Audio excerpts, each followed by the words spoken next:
মানুহৰ জীৱনৰ সত্তা কি?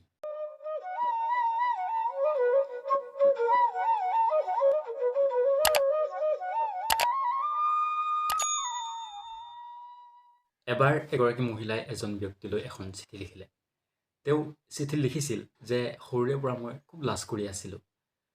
লাজ কৰি এইবাবে আছিলোঁ যে মোৰ মায়ে মোক সদায় শিকাইছিলে যে অতি আধুনিক পোছাক পিন্ধাটো বেয়া কথা বা অতি আধুনিক কথা বতৰা কোৱাটো খুব বেয়া কথা। ই মানুহক একেবাৰে অহংকাৰী কৰি তোলে। এনেকৈ থাকি থাকি মোৰ খুব লাজ কৰি স্বভাৱটো বাঢ়ি গৈ থাকিল। কোনো মানুহৰ লগত মই সহজ হৈ গৈ থাকিব নোৱাৰিলোঁ। এইদৰে গৈ গৈ মোৰ স্কুলীয়া জীৱন শেষ হ'ল। স্কুলীয়া জীৱনৰ অন্তত কিছু বছৰ পিছত মোৰ বিবাহ হৈ গ'ল।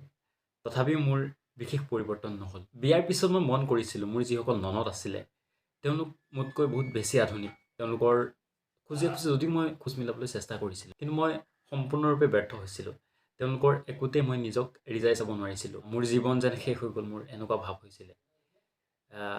তেনেকৈ বহুত দিন গ'ল। বহুত দিন চেষ্টা কৰি মই নিজক তেওঁলোকৰ লগত আধুনিক হিচাপে নিজক প্ৰতিষ্ঠা কৰিব নোৱাৰিলোঁ। আপুনি এতিয়া হয়তো ভাবিছে যে এগৰাকী একেবাৰে নিৰপৰাধী ছোৱালী কিয় হঠাৎ আৰু তেওঁৰ জীৱনলৈ কিয় এইদৰে অমানিশা বৈ আহিছিল? তেওঁ কিয় ইমান চেষ্টাৰ পিছতো নিজকে তেওঁৰ যিসকল ননদ আছিলে তেওঁলোকৰ লগত মিলাব পৰা নাছিল? আচলতে সেই ছোৱালীজনীয়ে মানুহৰ জীৱনৰ সত্তা কি সেইটো বুজা নাছিল।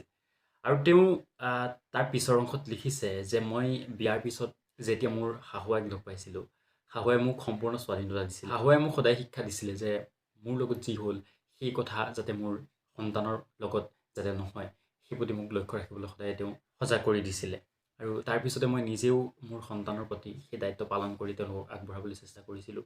আৰু সৰ্বশেষত মই নিজেও যথেষ্ট পৰিমাণে সফল হ'ব পাৰিছিলোঁ। অৰ্থাৎ মই ক'ব খুজিম এইটোৱেই যে মানুহৰ জীৱনৰ যিটো সত্তা সেই সত্তাটোক আমি আচলতে নুবুজোঁ। আমাৰ নিজৰ সত্তা কি, আমি কিমান পৰিমাণৰ আমি কাম কৰিব পাৰোঁ সেইখিনি আমি নুবুজোঁ। আচলতে এইটো হৈছে মানুহৰ জীৱনৰ সত্তা। এই সত্তাটোক সকলোৱে বুজা উচিত আৰু এই সত্তাটোক বুজি নিজৰ পাৰ্যমানে সৰ্বস্ত স্তৰত কাম কৰিবলৈ চেষ্টা কৰা উচিত। তেতিয়া নিশ্চয় সফল হোৱাৰ সম্ভাৱনাই অধিক হ'ব।